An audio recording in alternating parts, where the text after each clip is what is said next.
Puji Tuhan, selamat pagi, salam sejahtera di dalam kasih Tuhan kita Yesus Kristus. Dalam sapaan pagi kali ini saya ingin kita kembali berbicara tentang topik ya yang kemarin kita bahas ya. Meneruskan maksud saya ya dari apa yang kita bahas kemarin di dalam 2 Korintus pasal yang kelima ya. 2 Korintus pasal yang kelima ayat 16 itu mulai judulnya adalah pelayanan untuk pendamaian. Saya akan membaca mulai ayat yang ke-16 sampai ayat di perikop yang terakhir ya, ayat 21. Puji Tuhan. Sebab itu kami tidak lagi menilai seorang juga pun menurut ukuran manusia, dan jika kami pernah menilai Kristus menurut ukuran manusia, sekarang kami tidak lagi menilainya demikian. Jadi siapa yang ada di dalam Kristus, ia adalah ciptaan baru, yang lama sudah berlalu, sesungguhnya yang baru sudah datang. Dan semuanya ini dari Allah yang dengan perantaraan Kristus telah mendamaikan kita dengan dirinya, dan yang telah mempercayakan pelayanan perdamaian itu kepada kami. Sebab Allah mendamaikan dunia dengan dirinya oleh Kristus dengan tidak memperhitungkan pelanggaran mereka. Ia telah mempercayakan berita pendamaian itu kepada kami. Jadi kami ini adalah utusan-utusan Kristus, seakan-akan Allah menasihati kamu dengan perantaraan kami. Dalam nama Kristus kami meminta kepadamu, berilah dirimu didamaikan dengan Allah. Dia yang tidak mengenal dosa telah dibuatnya menjadi dosa karena kita, supaya dalam Dia kita dibenarkan oleh Allah. Puji Tuhan. Nah, Bapak Ibu, seringkali orang itu beranggapan bahwa pada waktu kita mempercayai Yesus sebagai Tuhan dan Juru Selamat kita, maka kita bebas dari tanggung jawab masa lalu kita. Saat orang percaya kepada Yesus, ada banyak orang beranggapan bahwa kuasa kutuk telah dipatahkan atas hidup kita. Tetapi saya mohon maaf, saya bukan menentang pengajaran itu.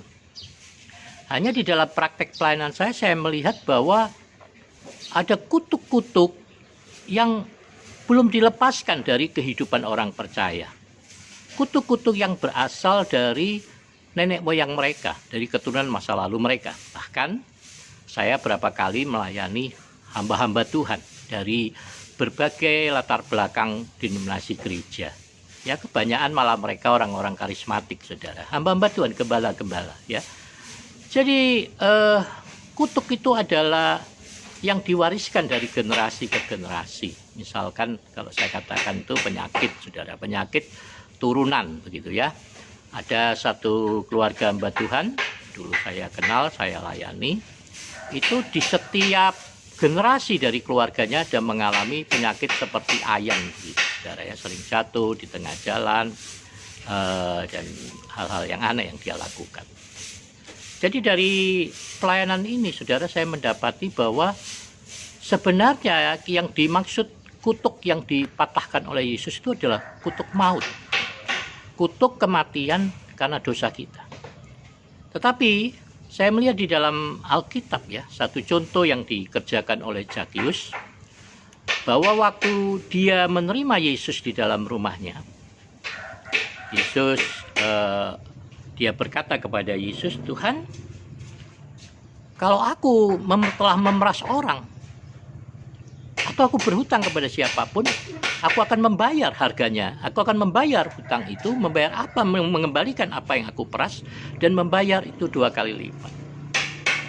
Pernyataan iman ini diterima baik oleh Yesus. Itulah di dalam arti bahwa kadang kita harus tetap bertanggung jawab dengan masa lalu kita, dan kita harus membereskan masa lalu kita. Sebab kan arti pertobatan itu berbalik 180 derajat ya, bukan berbalik 360 derajat sehingga kembali ke asal mulanya.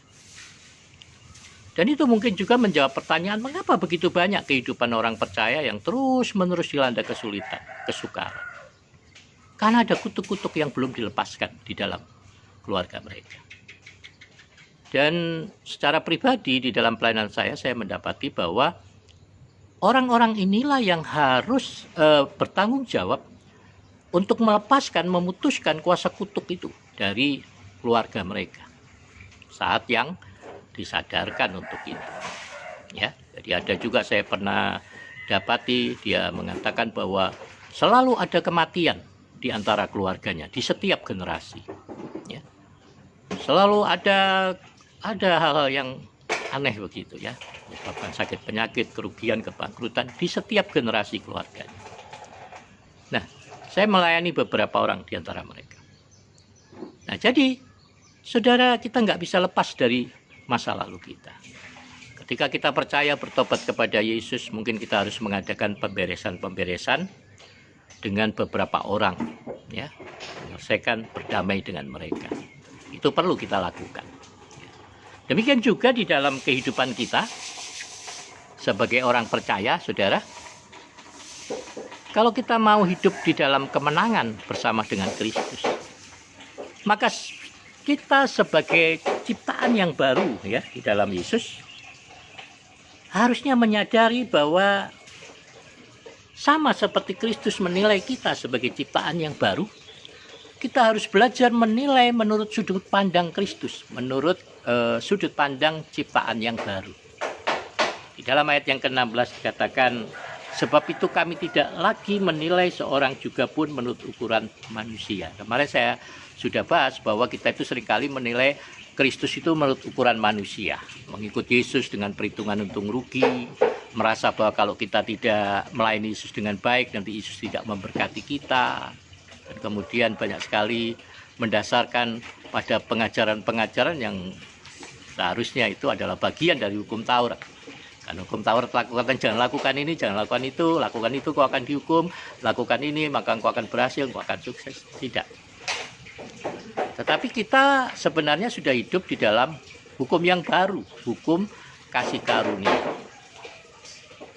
Di dalam hukum kasih karunia ini kedewasaan bukan ditentukan dari berapa lamanya kita mengikut Tuhan, bukan dari kedudukan status kita di dalam strata sosial di gereja, bukan bahkan menurut saya juga bukan dari lamanya kita di gereja atau dari apa yang kita tahu tentang firman Tuhan, ya. Nah, jadi menurut saya kedewasaan di dalam Tuhan itu ketika kita sudah bisa melakukan, melayani segala sesuatu menurut ukuran Kristus, semata-mata berdasarkan kasih karunia Tuhan. Di sini di dalam judul pikopnya adalah pelayanan untuk pendamaian. Artinya kita harus bisa menjadi pembawa damai untuk semua orang yang Tuhan tempatkan sebelum kita, apapun kepercayaannya, apapun latar belakangnya. Mari kita menilai orang-orang lain sekitar kita, bahkan untuk mereka yang belum bertobat, mereka yang selalu menjengkelkan kita, melukai hati kita, dengan ukuran Kristus. Di dalam arti bahwa Yesus menginginkan, merindukan keselamatan bagi semua orang.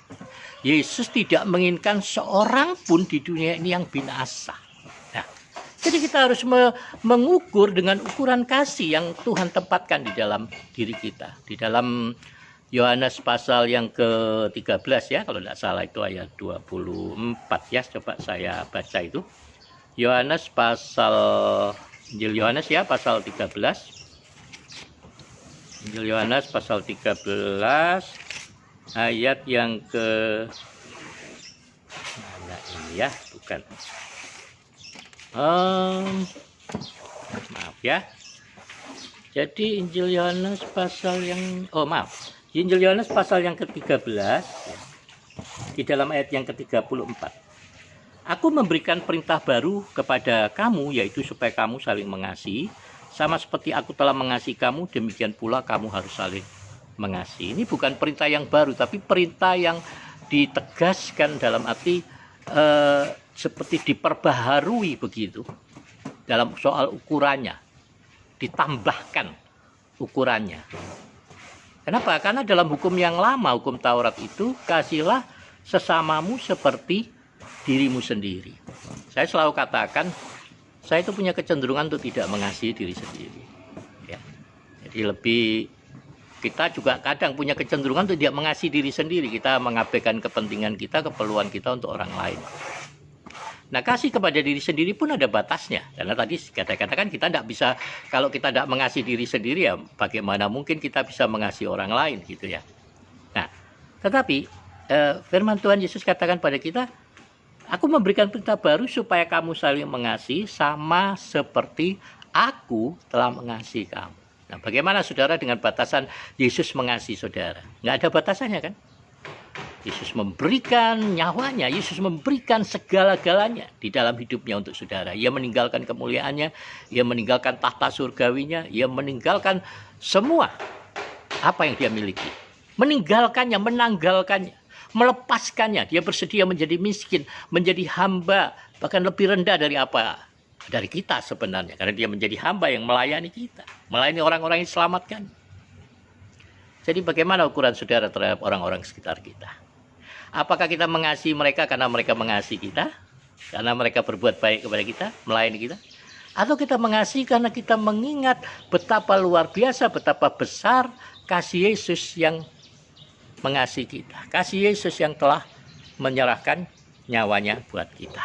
Nah, di dalam hal ini kadang-kala kita harus memperbaiki beberapa hubungan, saudara. Ya, memperbaiki itu bukan satu yang mudah. Dalam arti kemarin saya memperbaiki dan hari ini masih meneruskan ini, memperbaiki kamar mandi. Ya. Jadi saya membongkar keramik yang menempel di lantai dan di dinding. Saudara, ternyata keramik yang saya pecahkan itu berterbangan ya. Bahkan pakai sendal ya. Luka-luka itu kaki saya kena pecahan keramik. Bahkan keramik yang berterbangan mampir ke pipi, mampir ke tangan, mampir ke kaki dan melukai. Jadi kadang ketika kita mau memperbaiki sesuatu, kadang mungkin kita harus merusakkan sesuatu. Merusakkan ego kita, ya. Merusakkan apa yang kita yakini selama itu. Dan itu akan cenderung melukai kita, ya, melukai, terutama melukai hati saudara itu, ya, tidak melukai hati orang lain karena saudara seharusnya memberikan pengampunan bagi. Nah, ketika kita mengampuni orang itu akan melukai hati kita. Coba saudara ucapkan pengampunan untuk orang-orang yang menjengkelkan saudara, untuk mengecewakan, merugikan saudara. Katakan dalam nama Yesus, Tuhan, aku mengampuni. Sebut namanya di hadapan Tuhan. Percayalah hati saudara akan terluka. Percayalah hati saudara akan sakit. Ada orang katakan pada saya begini, Pak, kalau Bapak suruh ucapkan pengampunan, sedangkan hati saya tidak mau mengampuni, itu kan sakit. Saya katakan tidak, saudara. Itu namanya pengorbanan. Pengorbanan selalu memberikan rasa sakit. Jadi kalau saudara mau mengampuni seseorang, belajarlah memperkatakan pengampunan itu. Nggak perlu ketemu orangnya, nggak perlu. Tapi saudara perlu menyebutkan namanya. Ya, kalau saudara luka hati sama saya, sebutkan nama saya. Dalam nama Yesus, Tuhan, aku mengampuni Pak Bobi. Aku mengasihinya, aku memberkatinya. Jadi pada waktu kita pertama kali mengucapkannya, percayalah hatimu akan terluka. Engkau akan merasa tidak enak hati dan pikiranmu akan penuh dengan pergumulan yang mengatakan dia layak mati, dia nggak layak terima pengampunanku, dia layak menebus segala dosanya, menanggungnya. Kenapa aku harus mengampuninya? Kan di sini aku yang korban. Tidak, saudara. Seperti saya katakan kemarin bahwa pecundang itu selalu merasa dirinya korban. Jangan jadi pecundang. Engkau bukan seorang pecundang, engkau seorang pemenang. Engkau lebih dari seorang pemenang. Ya. Dan seorang pemenang siap, rela mengorbankan segala sesuatunya untuk memperoleh kemenangan, untuk mempertahankan kemenangan. Jadi, mari jadilah seorang pemenang. Pandang diri saudara menurut ukuran Kristus. Pandang orang lain menurut ukuran Kristus. Saudara, dengan kasih di dalam hidup saudara, Tapi kadang kita harus membereskan masa lalu kita, ya. Ada hutang-hutang yang harus kita bayar di masa lalu kita. Kita tidak bisa katakan, oh saya sudah merdeka di dalam Yesus, saya tidak terikat pada hutang-hutang itu. Kalau hutang-hutang itu saudara yang buat, saudara harus selesaikan. Ya. Paling tidak berdamailah, ya. Berdamailah. Ya. Jadi mari kita mengerjakan keselamatan itu dengan takut dan gentar. Setiap kita orang percaya kita punya tanggung jawab, saudara. Ya. Tanggung jawabnya itu bukan memenangkan dunia, itu pekerjaan Roh Kudus. Tapi tanggung jawabnya adalah menjadi saksi-saksi Kristus, menjadi duta-duta Kristus, menjadi pembawa-pembawa panji-panji keselamatan, kedamaian itu di seluruh bumi. Terutama untuk orang-orang sekitar kita, untuk saudara, untuk keluarga, ya, untuk orang-orang yang Tuhan percayakan di dalam hidup saudara. Puji Tuhan, selamat pagi, salam sejahtera untuk kita semuanya. Sampai bertemu di esok hari dalam waktu yang sama, ya, di edisi Sapaan Pagi yang menyegarkan jiwa. Tuhan Yesus memberkati kita. Salam sejahtera, salam sehat buat kita semuanya.